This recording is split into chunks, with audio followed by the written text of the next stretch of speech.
Hello, friends. Welcome to the C3 podcast. I'm your host and co-creator, Myron Isaiah Bryant.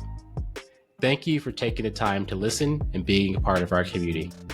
At its core, C3 exists to create a safe space for us all to be humans first, learn from each other's professional and life experiences, and choose to co-create a healthy community of betterment. I'm excited for today's conversation with our guest. And with that, let's dive into the episode.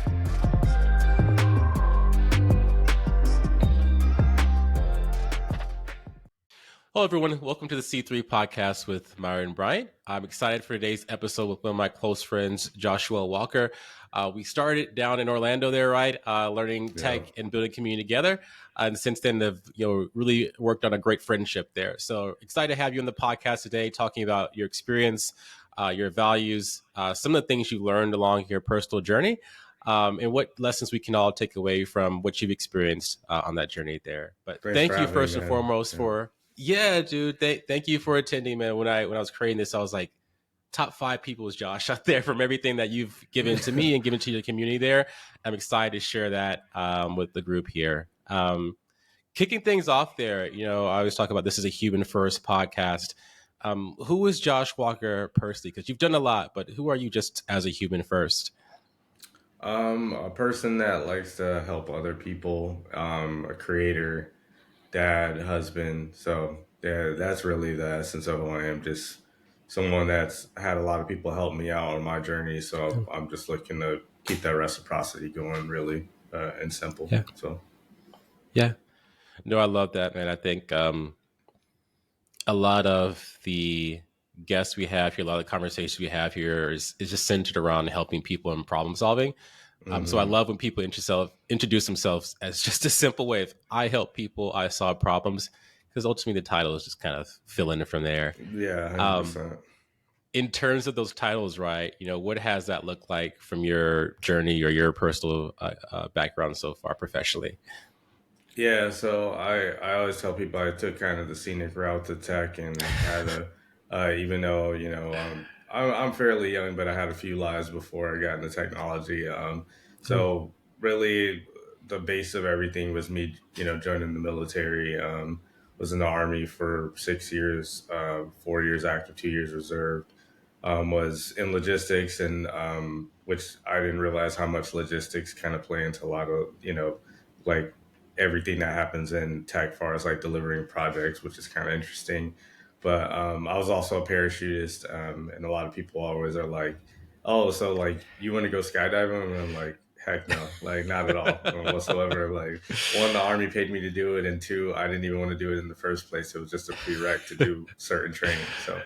And then from there, I got out of school. I, went to school for actually entertainment, a bachelor's in audio engineering and master's in entertainment business.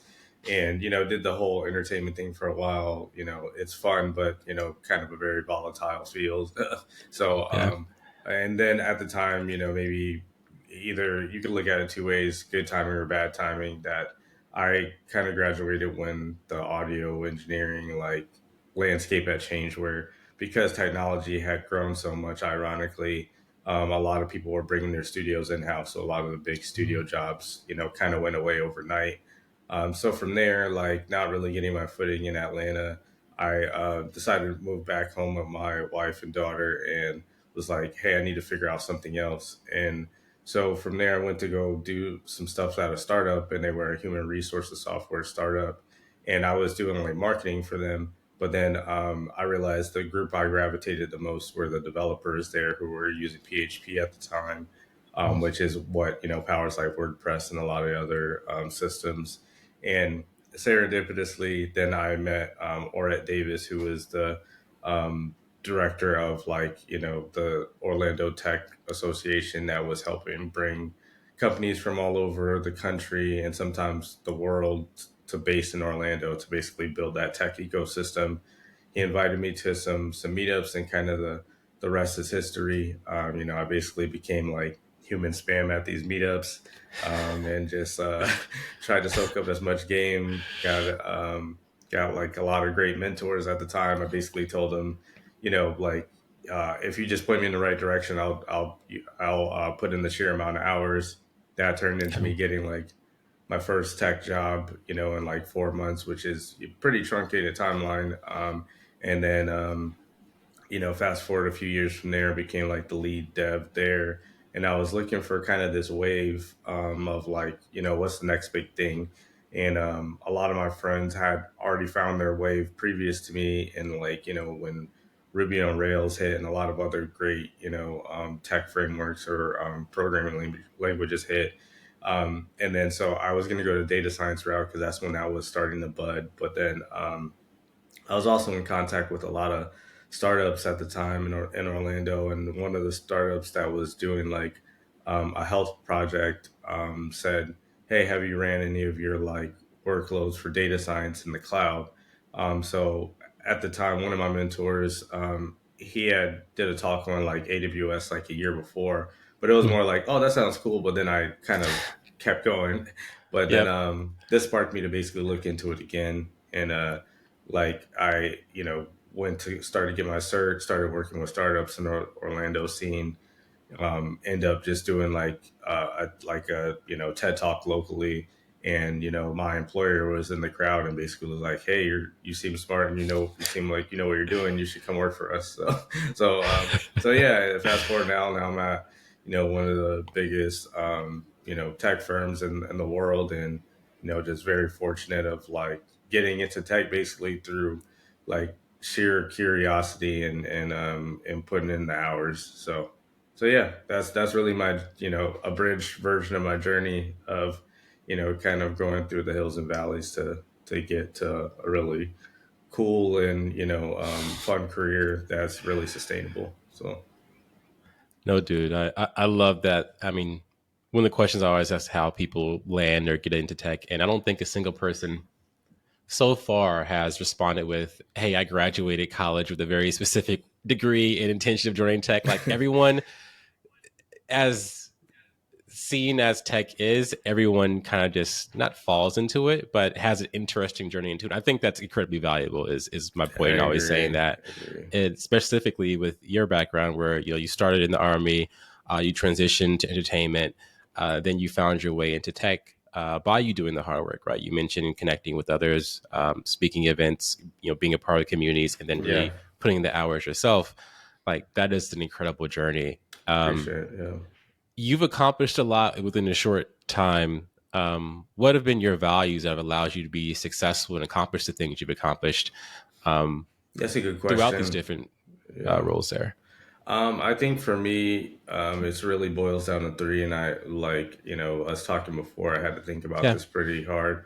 Some come from like the army, like integrity. So like yeah, that's a big principle of military of like basically be who you say you are. Your yes is your yes, your no is your no type of thing. yeah. And then authenticity. My career really didn't take off until I became who I actually am. So to Mm-hmm. give an example, like my first year in like serious corporate, I was basically in a lot of ways, and I say this all the time, even internally. I was kind Yeah, of wearing a costume. I was like being who I thought they wanted me to be, but as soon as I was like, all right, I'm gonna be Josh no matter what, then like my career went a lot faster and took off. And that's you realize you being yourself is what people gravitate towards, not like a yeah, caricature of yourself. yeah, And then the last thing, as you know, we've been friends for a long time, is just loyalty. So, yeah, like I've been always someone like if I'm going to treat you well. If you treat me well, then you don't yeah, have to worry about me, crossing you over for money or anything else. So I really yeah. believe in loyalty, over everything. So yeah, those are Awesome. really my three principles, and I think between those three, it keeps me grounded and make sure I don't do certain things because I have to stay authentic to myself. So Yeah, dude, I love those. It was you said integrity, authenticity, and loyalty, and something you mentioned for the authentic part is that you really felt like your career didn't take off until you're able to be the Josh that you knew yourself to be, and be comfortable being that Josh around whoever else was in that room, right?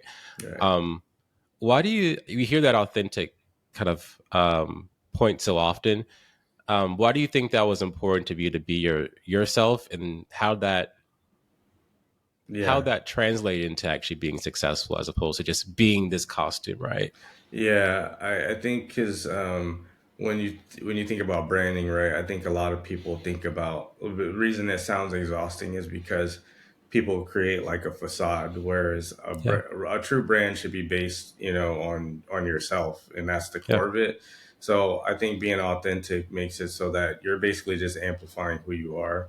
So mm, a lot of people don't know, and maybe I've never said this out loud, but I had like no tattoos until I got a corporate job, which is kind of weird. But but it's like I have kind of some principles too.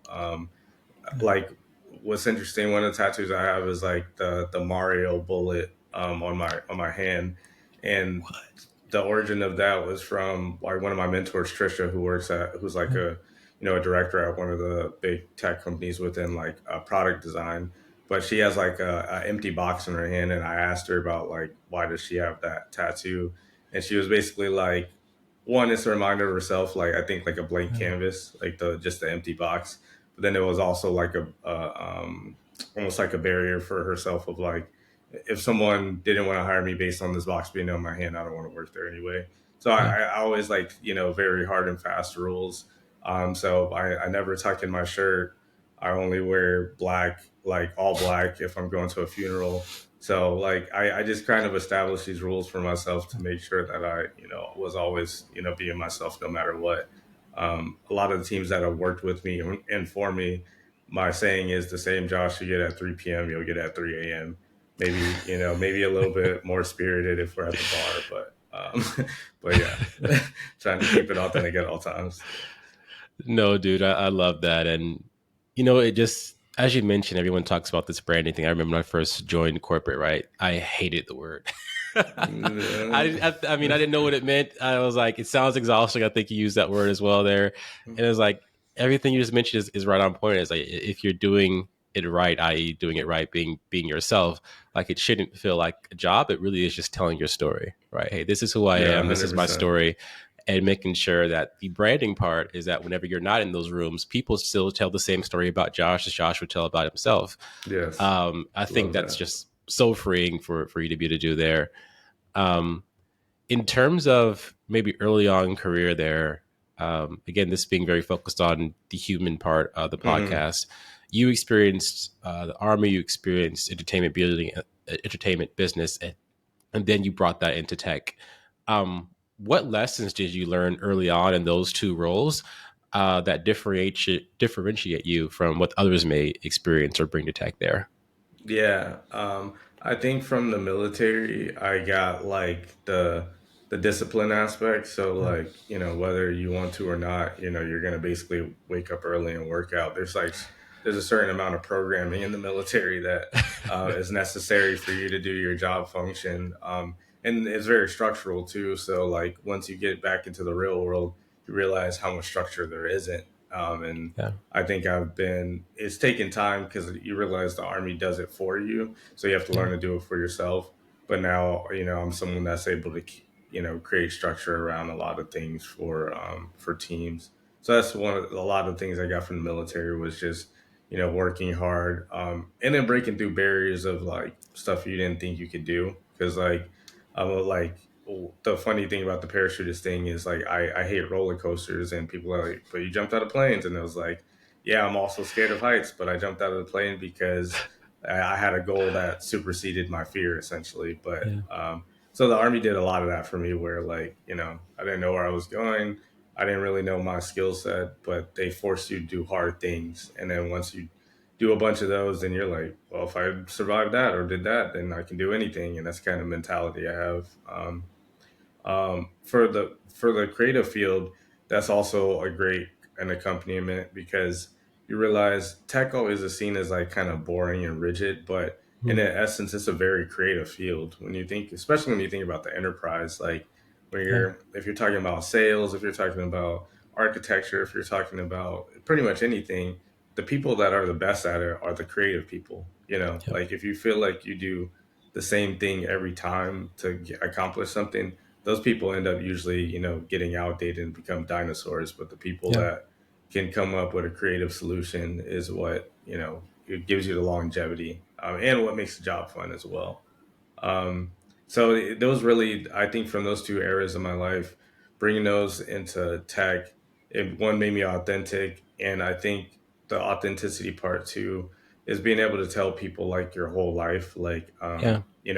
with my book, I always joke I'm an open book because I am, Yeah. and I think a lot of times people don't seem human because they aren't sharing. They're not being themselves at work, and they're not sharing anything about themselves outside of what their role or profession is. So hopefully I answered your question. I feel like that was a lot. No, you definitely did, dude. And it's funny you mentioned not being themselves and not sharing. It's like you could be AI at this point. It's a joke I always make. It even people I've met only virtually, I'm like, we can all be AI at this point. Like, I mean, until you meet in person. That human part is so important. And again, I just love your background because it shows one of the things I think is really important within tech is people would say diversity, people would say being able to learn, I think is what I would kind of Hmm. really anchor that on, right? Is that you went from an incredibly rigid field to an incredibly creative field. And frankly, the people who do well in tech is it's right in the middle there, right? It's like having the discipline to do certain things, like you mentioned when you were learning programming development, right? With PHP, like you were able to go out and put the hours in and discipline yourself to be successful and learn that. But then you're able to take those foundations and apply that in incredibly creative ways that allows you to continue to be successful there. So I love that arc of your background there as well. You start off by saying something that I don't know if you caught up on is just working out in the morning. So I've been following you as well. I know you've been doing more and more running. I Yeah. recently got into running there as well. I hated it at first, but now it's incredibly fun. What's been your running journey? How has that been something that's been really helpful for you personally since you've been participating in Yeah, that's that? a good question. So when I was in the military, I ran a lot, like more than like what was required, and I did the Yeah, longest run I had done was like the Army 10 miler in Virginia in the DC area. But after I got out of the military, I was just like, I'm never running again, essentially. But then, fast forward, you get older, wiser, you want to yeah, keep your health. I got back into running like early last year and just kept up with it. And, it's yeah, incredibly fun and being able to win like the medals and stuff. But most importantly, is just the the mental aspect of it yeah, and the health aspect. So I don't feel like there's any bigger high than a runner's high afterwards. As far as like those endorphins you get from running, and I love the camaraderie of running as well. yeah, I don't think I've ever met like someone that runs long distance that hates their life. You yeah, know what I mean? It's like I don't know. It's like maybe they take out all their venom on the run itself, but it's like yep, everybody's super happy, part of that community. Um, but yeah, what I did last year, which once again, just trying to always make sure I'm maxing out my potential. So, like I said, the longest run I did was like 10 miles. And that was when I was like, super early 20s, maybe even just barely 21. And then, so when I wanted to run farther than I had ever run before last year. So I did my first half marathon last year, which was a lot of running, but but it was worth it. I'm hopefully do another one this year, but yeah, I think running just centers me. I think when you're running, especially if you're running long distance, you don't really like it's a lot of time to think, and usually some of your clearest thoughts come from running. And then, like I said, post run, you're feeling, you feel great. You feel like you can pretty much accomplish anything. So yeah, big fan of running in general. no, man, I love it there. I mean, everyone talks about the like physical aspects of running, right? Where you're healthier and all those great things. And like that's incredibly important, like full stop there. But you Yeah. talked about the mental aspects, which for me have been really beneficial as well, right? Like there's times I'm running and like if I have a rough day or whatever type of day I have, I'm just trying to solve a problem, right? And Yes. I'm like, I can't get it sitting down here. So I'll go running like in the morning or after work, whatever. And then like I think 80% of the problems I solve, I'm probably on the treadmill or running somewhere. If I'm just being completely honest. Like Yeah, if I'm stuck, like that's where I typically get my best thoughts. So there's a very real, I think, mental health aspect of I that where agree. it's problem solving or just to your point, you feel better after kind of using that as an outlet to recenter yourself after that run there. 100%. Yeah. In terms of just working in tech now, Mm-hmm. working on projects, working development, there's a ton of these methodologies for projects, right? Mm-hmm. So you talk about everything from waterfall to agile, a ton of other ones you can utilize there. How do you best manage that? And the reason I bring that up is tech is transformative, right? And Mm-hmm. that is both this existential, amazing word that everyone feels but doesn't understand. The reality of that, once you start putting hands on keyboards and people start changing their day to day, is like, this is a change. Yeah. And this is always not going to feel great, right? For us to put that change in. Um, how do you best see making those transformations and utilizing the Mm-hmm. correct methodology for customers there? Yeah, so I've been on, all types of projects with all, kind of pretty much in most of the methodologies. The one I've seen the Yeah. most is Agile, Yeah. just because of like me being in like the cloud computing software space. But I would say I know we're going to talk more about like, the customer centric piece, but Yeah. like I think for me, it's figuring out like who the actual team is, because what I try to explain to like the people above me or the people side to side with me all the time is that no matter what you pick, it's not going to work if no one uses it. So adoption is one of the biggest keys of making sure your project management works. So I'm willing to be open minded and pivot if it means everyone's going to take it serious for us to deliver. So that's number one for me. I think, kind of that old timer phrase is everything's a nail to a hammer. So I try not to be Yeah. that way where, Yeah. you got to make sure you know the landscape before you start suggesting what they should use to basically, steer the ship. So, I love that, dude. I mean, what people, and this is from tech leaders I connect with or have as customers there, there's a balance there, right? I mean, mm-hmm, waterfall is typically known for longer distance, right? Which the benefit mm-hmm, there is that you're working towards this long distance goal, but it's not as agile or pivotable, for lack of a better word, yeah, along the way. And people, I think agile is by far what people use the most now today, right? yeah, Because you can get those check-ins and validation every step of the way. But then some people are like, hey, well, if I'm just always pivoting, how am I doing against my long-term goal? Am I getting off track there? So really find that balance, I think, what a lot of people are looking for with those conversations. How do you best navigate that, right? From some of the conversations you have with customers of what I'm going to be doing today, but also what's going to be helpful for me long term based off of our organizational goals. yeah. I think for me, it's always explaining that really we should just be trying to move at the speed of the market, but then Yeah. also having the reason why agile works the most is because it's like it's a quicker feedback loop cycle. So Yeah. like where like and what makes like waterfall worked really well when stuff was a little bit simpler, but Yeah. now Yeah. because of how big the landscape is and how many technologies go into each project, it can be challenging to be able to predict like what the end product will or should be, and what problems will happen along the way. So I think it's mainly me explaining to them like things will change. We Yeah. will have to pivot, and you got to be okay with that. I think where agile helps as well is that you're trying to break it up more into bite-sized chunks. So I think what builds momentum is like the small wins for a bigger Yeah. project. And then I think as you build smaller increments, then it makes it so there's not like a gigantic gap. You know what I mean? Yeah. So like, if you say like, oh, maybe we shouldn't have built that at all. Maybe you Yeah. only lost 2 weeks versus 6 months. So I think that's the main thing. I will say with agile, and I feel like nobody talks about this enough.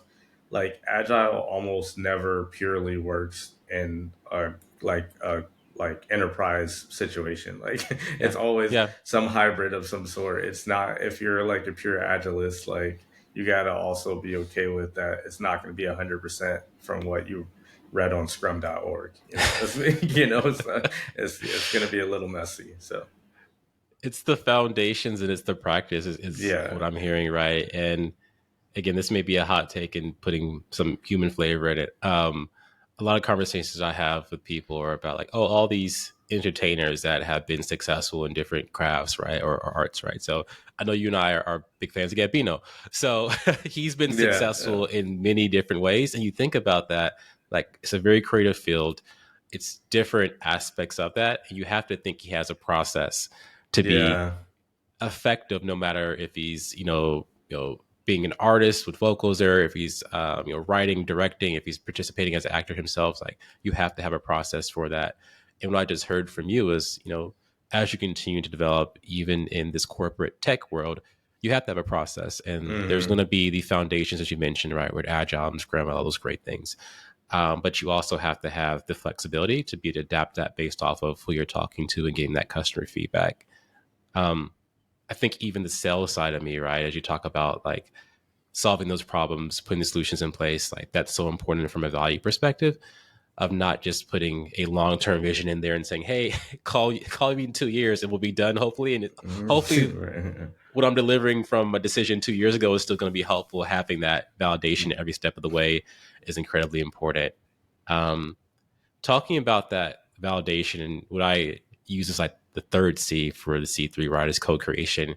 How do you best involve customers, not just creating that journey, right? Because I think hmm everyone knows where they want to go at any particular time, but you create this roadmap, you create this journey, you start running. And it's almost just like we talked about with running on a day to day for from long distance, and then you have amount of time pass, and you realize I still kind of want work this long term journey, but these new things happen and we may hmm need to pivot. How do you have those conversations? Because sometimes, frankly, they can be uncomfortable if they said on day one, we want to go to A and maybe we're at like B here today. Yeah. I think for me, it's always just growing that relationship because what you realize is like, because I'm in the field of consulting and like Yeah. it's all built on relationships no matter what you're Yep. doing. And that's a valuable skill to learn just in life. Yeah. You, like hard conversations are going to be hard no matter what, but they're easier if you have a strong relationship with the person. Yeah. So, one big part of my, I guess, a value, I don't know if it's a value, but I'm always a straight shooter, like, Yep. so, my relationships are built on like fact, maybe even like too raw fact sometimes, because I'm not like one to, sugarcoat my words just because Yeah. I want you to understand like the gravitas and the like I don't want it to be like something you misconstrue because I tried to make it Yeah. really soft, so Yeah. um so yeah, for me it's really that it's like being able to like you have to be able to just give the raw truth. I think Yeah. something that someone told me and I think about all the time is bad news doesn't get better over time. So Yeah. so as soon as you hear something like where you should bring it up as soon as possible, because if you held on something for a month, 2 weeks, up, like people feel slighted because you could have gave them more time to react, so Yeah. Yeah. No, I think, again, using that human word, like that's the most important part, right? There's always going to be new technology, new methodology we use for projects, right? But nothing gets done if we don't realize that at the end of the day, we're just two humans, a group of humans, right, solving a problem. So those are the things that always seem to create the most impact long term for relationships and organizations, right? Organizations are just a collection of people there. Talking about collections of people, you've been very instrumental in community and leadership there, right? So you talked about the different communities for tech down in Orlando, things we've created together there, things you're doing within a larger tech community for some mhm. of the things we talked about there. Um, where has community been impactful for you within your journey? I would say community has been everything. Yeah, I'm a product of the community, and which is why I yeah, always get, and I don't even feel like sometimes giving back sounds like a weird statement because usually you have to have like stole to give back, whereas like, um, and I've never been one of those people that wanted to take the money and run, Yeah. because a lot of people Yeah. do. They mine everything they can out of a community, and then they're just off into the sunset, on Yeah. Instagram, taking pictures and stuff. Which I do that too, but I'm still in the community. Uh, yeah, like I said, I'm a product of the Orlando tech community. So, like Yeah. they were, so I try to keep the mentality, whether, in corporate or what I'm doing in Orlando, because a lot of people, it's what I've learned in this community game is that it's just a lack of access to the knowledge a lot of times. Like Yeah. one conversation could change someone's whole trajectory. I know it did for me. So I try and make sure people know what's available, so that, then they can opt out or opt in if they want, but at least they can't say that, they didn't know that they could get into a field like this. So yeah, community is everything. I think, when I get like winded or feel like, a lot of the best parts of my weeks are Yeah. working with people in the community and seeing like change in the community. So Yeah, man. I mean, tech is you have to have it. Like, you just almost have yeah, to have it in yeah. tech, right? Like it's such a weird and fast moving field that whether you consider just to stay relevant, to learn tech, to have spaces to talk about things we're talking about right now, about all these different things that I've Hmm. experienced in different roles and customers and projects, like you just absolutely have to have that. Um, in terms of just building that community, that's been something that I think is the superpower of yours, right? Is connecting people, providing access to those resources and that knowledge, um, providing people with, hey, I could go this route, right? Because we Yeah. don't know what we don't know until someone shows that to us. How have you kind of thought about how you've been able to provide access to people and create the spaces that you've been able to create there? Yeah, from when we started, it was mainly just creating a safe space, so making Yeah. it like a low barrier to entry, meaning like, Yeah. it's free to get in. Yeah. You come, you get like some knowledge from the talk, and you leave at the least inspired and fed, because we always, do like food as well. I think from like a opportunity standpoint and helping people, I think it's really just like giving people a platform. So like I Yeah. think for a lot of the community stuff I've done is, seeing something in someone that they don't see themselves, and then like telling them about it and giving them a chance to talk about their knowledge and contribute. And I've seen, some superstars happen because of that, like, like Tiffany Spencer. Yeah. So Yep. yeah, and it's like that. In my opinion, there's like a million, there's a million Isaiahs, there's a million Joshes, there's a million Yeah. Tiffany's. We just gotta basically find them and give them a chance to be that person. So that's how I look at it. Is like I'm always, and with the teams that I have now, like because we're in a great spot now where we're able to hire folks again, and just seeing like how talented they are and being able to like be like the catalyst to them going to whatever is next for them. Maybe it's they're with the organization 5 years from now, but maybe they're not, and that's okay as well. We just want to see everybody win. Yeah. So Yeah. You mentioned some great names there. You mentioned Tiffany, who will be on the podcast here soon as well. awesome. Spoke with spoke with Mike recently there. By the time this airs, Mike's episode will be out. Awesome. Um, it's interesting, right? You mentioned giving back, and I share the same perspective, right? It almost feels weird to use that word, but every time I've been mentored or guided by someone, the only ask they've ever asked me for is like, "Hey, when you get to where you want to go, like share your story," right? Yeah, yeah. So like, there's no, again, it's barriers, low barriers to entry, but like, make sure you share that experience, open those doors, provide that access. And as you mentioned, like when you see something in someone else that they could potentially go to tech or go to wherever, right? I'm agnostic of where anyone goes. I just want them to be their best selves, that you provide some context and guidance for them to actually achieve that. And that's cool to see. Like, I mean, I remember I graduated from UCF, right? Hmm. And I'm obviously a little bit older now. And you start to see these cycles, right? And this is exactly what Mike and I talked about. You start to see these cycles of newer, graduates or people in tech joining in and them becoming like leaders. And that's just, it's an amazing thing to start to see like that community that you've been a part of to build Yeah, there, people you agreed. guide become leaders themselves. It's like, wow, like Yeah, it's a full yeah. circle moment seeing that. That's incredibly gratifying.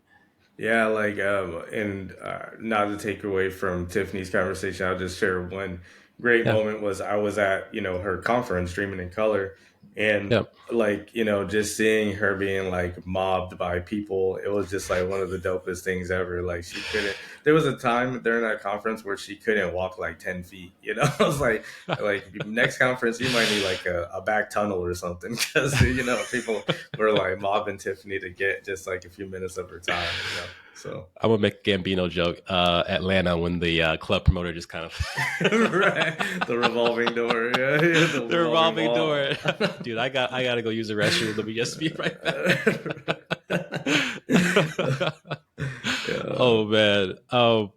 No, I think that's just so important. Like that's so gratifying to see people again in that first meeting when you're building that community, right? You see something in somebody there, and then through them being connected to all these different people, they have just an amazing trajectory there. Where now they're again, Tiffany, great example, not giving back to a huge scale of people there and developing future leaders. Just give it time, and we'll see it. One thing that you've been really amazing at as well is providing what we're about here on the podcast is that humanity to tech development, right? So hmm Josh Walker, Tech Dev, has kind of been your moniker there as well, and you do a good job of showing that on social media there, right, with TikTok and other channels. Why has that been important for you to show that on social media platform and kind of show that, hey, this is who Josh is. I'm human, and this is some of the cool things I kind of do there. Yeah, I think it's being able to, find people where they are. So, Yeah, a lot of people my age, maybe a little bit younger, maybe a little bit older, they're not on TikTok and they're certainly not creating on TikTok. And it's yeah, like there's a huge vibrant audience there. And I'm being honest for TikTok specifically, that's probably like the only platform that feels like the most authentic to myself yeah, because like yeah, being like a proud like ADHD or like I feel like that chaos and rawness is what makes the platform fun, yep, so teaching on there has been great just because of like you can give someone a lot of information in a short amount of time. I think also just from social in general, just as yeah, some game for whoever is listening, depending on where you are in your journey. Even if you're, later in your journey, a big part of your brand is what people see online. So, like, LinkedIn is a huge proponent of my career growth. I've been able to yeah, connect with all types of people for the organization, yeah, and then even professionally, like like I feel like I moved up a lot in corporate because people are like, man, you're doing a lot outside of these four walls, where a lot of people's whole identity is tied to their job. And yeah, I think that can be a little scary too, because if your identity's tied to the job, if the job's going bad, then your yeah, life's going bad. Whereas, like, if you have a more holistic life, not only are you better on the job, but you have a little balance there. So, yeah, and then for the tech dev, I always joke, my shout out to my mom, but she gave me the most like basic name ever. So, you would never be able to find me online without the tech dev. So, I'm not the most popular Josh Walker, unfortunately. So it's a branding tool, tech dev, tech development, but it's also, an easy, also SEO, like search engine optimization, where you can, I can dominate that string of yeah. characters. So No, man, you dropped a ton of game within a couple of sentences there, right? I mean, it connects the community, right? Where you talk about social media, like this is not the ultimate community because I think in person and just like seeing people is always going to be something that we can't emulate online, but we can reach a larger audience, right? With social media, I agree. you talked about your branding with tech dev, right? And how that was important for you, and you can dominate that character set. Um, and then you also talked about just a part of what I would consider like prioritization and just self actualization there as well. There, so again, on Mike's episode, we talked a little bit about Maslow's hierarchy. In my first episode with Coach Dave, we talked about that self actualization. Once you have community, once you have these things, the ability to give back is once you kind of reach kind of that higher spot there. Hmm It's interesting. a lot of what I've learned the past couple of years, and at some point I'll have my sales coach join in, Ian Cognac, has been the ability to prioritize there. Um, and whether you identify with ADHD or not, like it's such a, I think it's something we all feel to some degree is these Mm-hmm. pools, right? So something I bought recently, I'm sure if people are watching online, you probably Oh can't see yeah. it, but the little cube, right? Like I just Yeah, got yeah, I want this. to. See, there you go. So for people who are on YouTube, you can see it, but for people who are just listening, like there's, what do you call these things? I just call it like my little like clock cube. uh, Like yeah, or fidget cube, some people call it. Yeah. there you go, fidget cube, man. Like it's so important because again, however you self-identify, experience things, like we all can resonate with this feeling that there's all these things to pull at us, Mm-hmm. right? And it's hard at times to just say, hey, I'm going to focus on one thing. So I think truly that like multitasking is a myth. Well, people will argue with me, but I know at least for Myron, I can't multitask. Oh So no, yeah. I have I to focus to give myself bounds to do that. and this is maybe a hot take, but it's actually backed by science that Yeah, multitasking isn't real. it's not.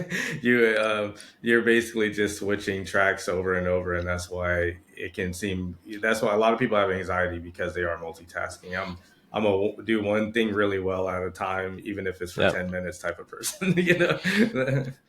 Flip that cube to 10 minutes and then I'll talk to you when it's done. But I think that's so important, man, Right. because I have really close friends who, even as adults, right, have been diagnosed ADHD. Like I show symptoms myself as well there, right? And again, not saying that everybody has it or everybody doesn't. I think we all resonate with this idea that there's so many pulls at any given time. And that's what you talk Yeah. about anxiety as well. Is like, I feel like I'm always giving a part of myself to this new priority, right? And it's so Hmm. important for us to be able to understand where we give that energy, where we give that time to. And that's where, frankly, C3 came from for me on a very personal level, is that first word, C of clarity, right? Hey, like, who is Myron? What are my values? What am I going to use to put my priority and my time towards? That's why these conversations are important as well, as like they provide Yeah. people a lens into what we actually want to focus on and say no to. 100%. Speaking of those C3s, I know we're getting towards the back half or back end, excuse me, of our episode. The last couple of things that we typically do is talk about just those C3s. So again, C3 stands for clarity, connection, and co-creation. Those have been my values throughout my career in different areas there. Clarity, right? Hmm. How do you use your values to understand what you say yes to versus maybe what you say no to? Understanding what's important for Josh. Yeah. So I think as you get older, you realize you only care about a few things, and I forget the author's name, but one of the in so many books that I've read, I've quoted the same thing, but it stuck with me. Is like it's either a no or it's a hell yes, and nothing in between.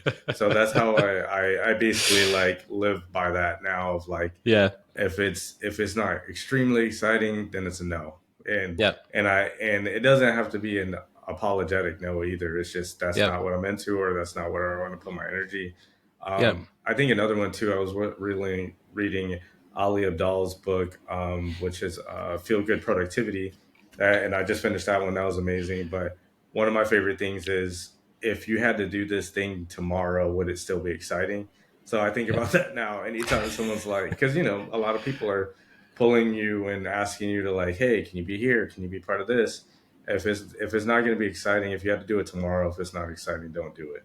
Yeah. For clarity from a client standpoint, I think is something I wanted to touch on Yeah. is how I get clarity with working with clients is by listening. Yep. Like I the if you the biggest way to have a strong connection with your client is you're there to help them. So a lot of people will go in with their own agenda and basically force that agenda on them for good, bad, or indifferent. Yep. Whereas I think my career has always been listening and then responding and then restating to make sure I also didn't interpret what you were saying, wrong as well. Yeah. Because, you know, you can think there's a bunch of different definitions for certain things. So, Yeah.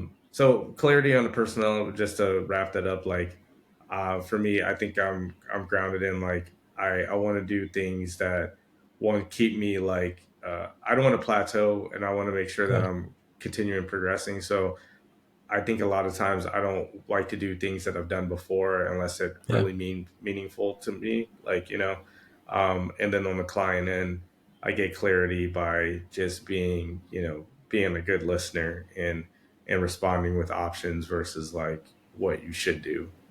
So Yeah. Dude, I geeked out when you mentioned Ali Abdal. Like, yeah, I think for that's that's important within tech, within I think any craft, right? Is always yeah, being mindful of how we continue to learn, and like his platform, I think, is a great example of that. And I think yes, everything we talk about here, just not as just the podcast, like as individuals, like we are committed to continuing to learn, as you mentioned, try different things and get better through that process. So I just geek out of any conversation anywhere in the sphere of that. yeah, Um, I love how you talked about helping providing clarity for clients as well. That's just so important because, a lot of times you do go into those conversations and listening is the most important thing to build that trust you mentioned earlier, to be able to respond appropriately, to confirm that you understand. And then, one thing that we always have been saying the past couple episodes is like, there's very few places where people genuinely feel listened to, right? So for you to provide that for someone mm-hmm. in this world of, social media and all these different tools or things like that, that's almost in itself a gift that helps people clarify, just for them to genuinely be to say what's important to them. And a lot of times you may not even have to speak, right? You just give Yeah, them a space to 100%. like Yeah. process out loud what their experience is, and you kind of reach a goal there together. You've talked a lot about just the tech side in terms of your experiences. Data is incredibly important as well there, as you talk about AI and be able to make the right predictive decisions, right? Mm-hmm. And that goes into what I consider a connection. Um, what have you seen best utilized for connecting with customers, connecting with people in general? Hmm. Do you typically anchor on experiences, storytelling? Data is great, but I think it backs up feelings. What do you typically Yeah. use for connection? I would think for me, I think it's storytelling in a lot of ways, in a few different Yeah, ways. So, story in the sense of telling people where they could go, yeah, and I like to say could instead of should go. yep, There are situations where it's a, you know, maybe you should because of like, the gravitas of like what's yeah, happening. But I think from a story perspective too, also, I always call them like war stories. I think a yeah, lot of times when we're going up for opportunities or even just meeting with a client for the first time for a specific problem, what makes something stick or makes it so that they actually believe you is if they hear those battle scars or yeah, they feel like you're stopping them from a pitfall that you've already experienced. So I think people I think what makes stuff less human when it comes to like sales or relationships in corporate is everyone wants to seem and they want to appear invincible. Where yeah, like I think my brand has been like I'm clearly not invincible, but I'm yeah, stronger because of it. So I think a lot of people gravitate towards when they feel like you're not trying to game them, whether it's the client or even like the audience you serve, because I think even when I was on TikTok for the first time, and it's kind of died because of the tech layoffs, which is yeah, one of the only positives from the tech layoffs. yeah, But is that a lot of people were like, "So where's your Udemy course?" And I'd be like, "I don't have a Udemy course. I'm just here to teach you people." So yeah. there's usually a lot of agenda behind why someone is doing something. Whereas like I think you know I genuinely I'm in this field because I want to help people out. I love that, dude. I mean, again, no matter what the title is, there will always be a need for help and Yeah. a need for problem solver. So the title is just a title, and we're here to just help. And the best way to help people understand what you can offer and what you can do together is that storytelling. Great. The last C is co-creation. Um, and we've talked a lot about this in different ways, right? About different methodologies from waterfall to agile. Mm-hmm. But maybe let's talk about it on a personal level. We talk about some of the people you've impacted in community, but how do you co-create an inclusive path for success? Because to your point, right, you always want to tell people, hey, you maybe could or should go this way or that way. I see this thing or that thing in you, and this is what you maybe could accomplish. But it doesn't mean anything if the person isn't bought in, right? So how do you Yeah. provide an inclusive co-creation for someone's path there? Yeah, I think it's meeting people where they are for one. So, Yeah, I still to this day will still do a lot of like short calls with people, or at least direct them to yeah, people that can help them on their journey. yeah, I also think I've always had the gift of encouragement. I think a lot yeah, of times what I've seen is people just need like that final like word of encouragement for them to get yeah, started. Maybe they've never, and I told this to my wife recently, like how long it had gone in my life before someone had actually like affirmed me in anything. And I yeah, realized that's probably widespread of like where I try and do it all the time because maybe this person their whole life hasn't had someone say, hey, no, you're smart enough to do that, you should give it a shot, and that's all they needed to be successful. So yeah. yeah. Dude, I love that, right? It's again talking into how often people feel listened to, right? Hey, you listen to them and you affirm that what they're thinking is valid and that they can accomplish maybe what they're thinking about. And that is in this pools conversation we have here. Everybody wants you to do this or that, but to say, hey, what you're prioritizing and thinking about doing is important. And I believe you can do it. How many times do people say that? Like it just doesn't come up. And you probably agree, Isaiah, that too. I think because of like how tech is portrayed just in Yeah. general, people make it too high stakes where I'm just like, just try it out. Like, Yeah. you're like, you have a computer, you have the internet. Like, well, what's the worst that can happen? Yep. Yeah. Dude, So, I mean, the connection I put there is like that's agile, right?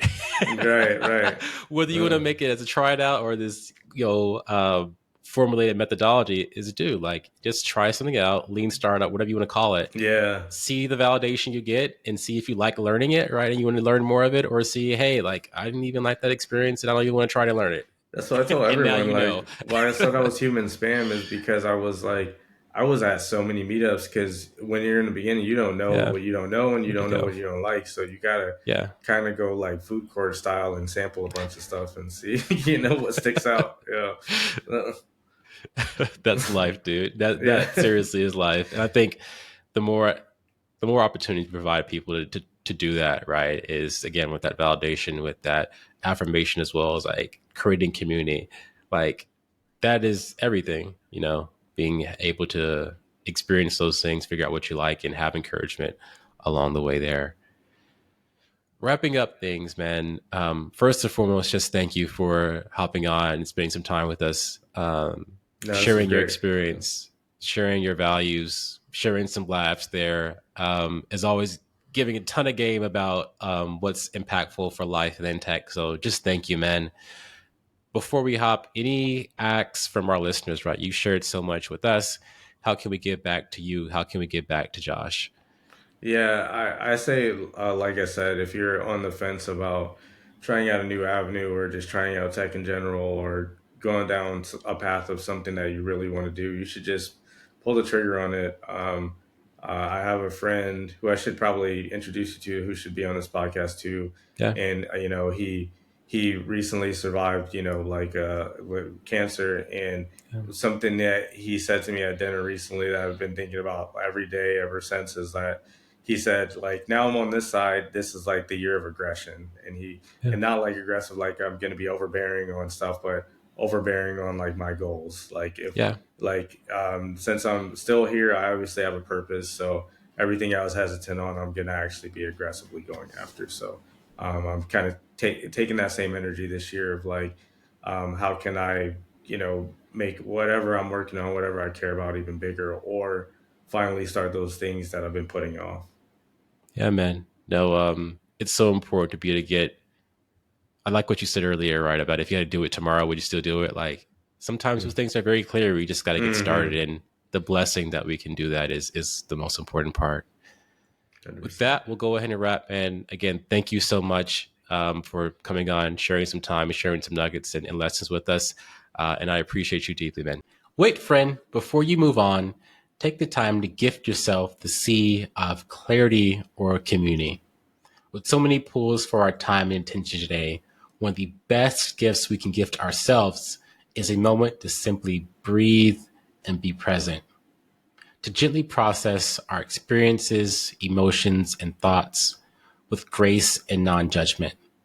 To do this, take the next 2 remaining minutes of today's episode to practice simply paying attention to yourself, or maybe gift yourself and or others community by connecting with us online. You can thank today's guest, share your experience and lessons, or connect with others as well. To do this, go to the website c3.community or our C3 Community LinkedIn page, or of course, our YouTube channel. As always, friend, thank you for listening in and for choosing to be a part of our community. We hope you take a few precious moments for yourself. See you soon.